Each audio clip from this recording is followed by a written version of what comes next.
السلام عليكم ورحمة الله. الحمد لله رب العالمين، والصلاة والسلام على نبينا محمد وعلى آله وصحبه أجمعين، وبعد. وعن أبي الدرداء رضي الله عنه قال: قال النبي صلى الله عليه وسلم: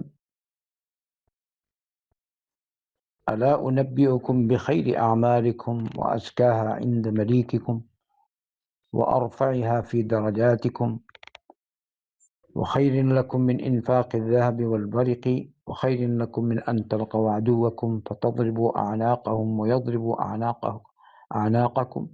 قالوا: بلى. قال: ذكر الله تعالى. فقال معاذ بن جبل رضي الله عنه: ما من شيء أنجى من عذاب الله من ذكر الله. الله أكبر. সুনান তিরমিজি থেকে হাদিসটি পাঠ করেছে। হাদিস নম্বর 3377। আল্লাহ রাসূল সাল্লাল্লাহু আলাইহি ওয়াসাল্লাম বললেন, হাদিসটি বর্ণনা করেছেন আবু দারদা রাদিয়াল্লাহু আনহু, বর্ণনা করেন যে আল্লাহ রাসূল সাল্লাল্লাহু আলাইহি ওয়াসাল্লাম বললেন: আলা উনাব্বিউকুম বিখাইরি আমালিকুম। আমি কি তোমাদেরকে তোমাদের সর্বোত্তম আমল সম্পর্কে বলে দেব না? তোমাদের মালিকের কাছে সবচেয়ে বেশি পবিত্র আমল যেটা, ওইটা সম্পর্কে বলে দেব না? তোমাদের পদমর্যাদা বৃদ্ধির সবচেয়ে বড় মাধ্যম সম্পর্কে বলে দেব না? এমনিভাবে বললেন: খাইরিন লাকুম মিন ইনফাকিজ যাহাবি ওয়াল ফিদ্দা ওয়াল বারিক। স্বর্ণ রূপা আল্লাহর পথে ব্যয় করা থেকে উত্তম জিনিস সম্পর্কে বলবো না? এমনি ভাবে এর থেকে উত্তম যে তোমরা তোমাদের শত্রুদের সাথে সাক্ষাৎ করবে আর তাদের গর্দান কাটবে, কিংবা তারা তোমাদের গর্দান কাটবে, এর থেকে উত্তম। সুবহানাল্লাহ। সাহাবায়ে কেরাম রাদিয়াল্লাহু আনহুম আজমাইন বললেন: বালা ইয়া রাসূলুল্লাহ, হে আল্লাহর রাসূল সাল্লাল্লাহু আলাইহি ওয়াসাল্লাম, অবশ্যই বলে দিন। তখন নবী করিম সাল্লাল্লাহু আলাইহি ওয়াসাল্লাম বললেন: যিকরুল্লাহ, আল্লাহর যিকির।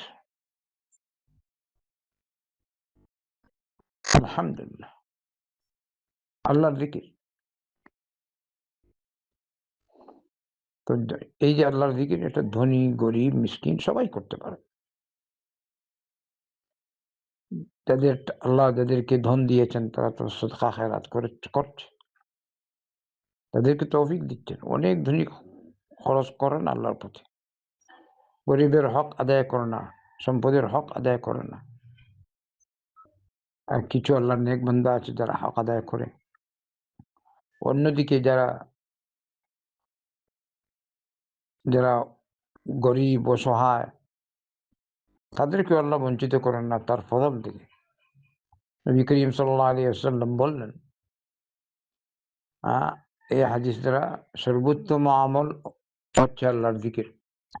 আল্লাহর কাছে সবচেয়ে পবিত্র আমল আল্লাহর যিকির। সবচেয়ে বেশি পদমর্যাদা বৃদ্ধির মাধ্যম আল্লাহর যিকির।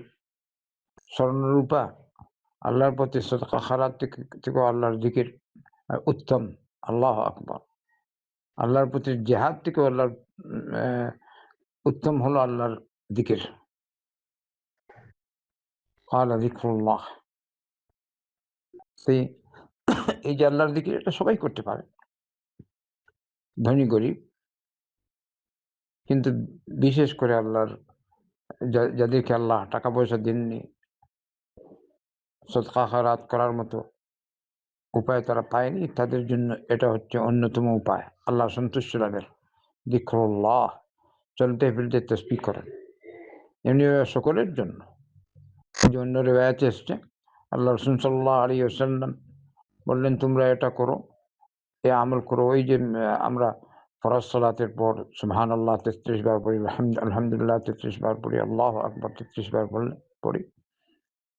আল্লাহ রাসূল সাল্লাল্লাহু আলাইহি ওয়াসাল্লাম বললেন, তোমরা যারা ওই ধনবান ব্যক্তি যারা সদকা খয়রাত করে, ওদের পদমর্যাদা তোমরা পেয়ে যাবে এটা করলে।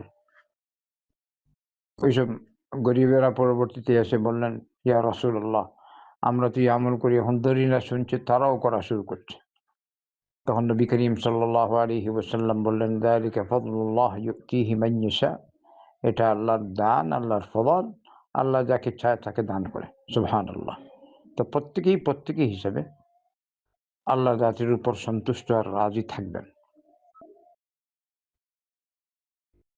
আর আল্লাহকে বলবেন, আল্লাহুম্মা ইন্নী আসআলুকা মিন ফাদলিক। কিন্তু কারোর প্রতি হিংসা বিদ্বেষ থাকবে না। তো এই রিওয়ায়াতে আল্লাহ রাসূল সাল্লাল্লাহু আলাইহি ওয়াসাল্লাম বলছেন, আল্লাহর প্রতি সাদাকা খেরাত থেকে উত্তম হচ্ছে আল্লাহর যিকির। জিহাদের আল্লাহর প্রতি জিহাদ করা থেকে উত্তম হচ্ছে আল্লাহর যিকির। যিকরুল্লাহ। فقال معاذ بن جبل ما من شيء أنجى من عذاب الله من ذكر الله।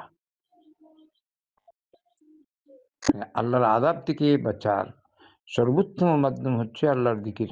এর থেকে উত্তম আর কোনো জিনিস হতে পারে না। তো রমজান মাস যারা সাদকা খেরাত করছেন আলহামদুলিল্লাহ, টাকা পয়সা আছে দিচ্ছেন। যারা গরিব অসহায়, আপনারা আল্লাহর রহমত থেকে নিরাশ হতে নেই। বেশি করে আল্লাহর যিকির করুন, কোরআন তিলাওয়াত করুন, আল্লাহর হুকুম আহকাম মেনে চলুন। এমনিভাবে ইজমালিভাবে আমরা সকলেই আল্লাহর দিকে রুজু করি।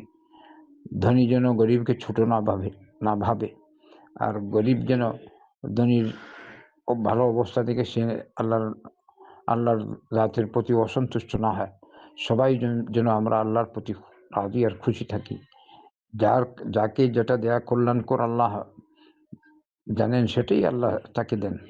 অতএব প্রত্যেকের হিসাবে আল্লাহর জাতের উপর সন্তুষ্ট রাখুন। তাহলে আপনার পদমর্যাদা আল্লাহর কাছে আরও বৃদ্ধি পাবে। আল্লাহ আমাদের সকলকে তৌফিক দান করুন। ওয়াসাল্লাল্লাহু ওয়াসাল্লাম আলা নবিয়্যিনা মুহাম্মাদিন ওয়া আলা আলিহি ওয়া সাহবিহি আজমাইন।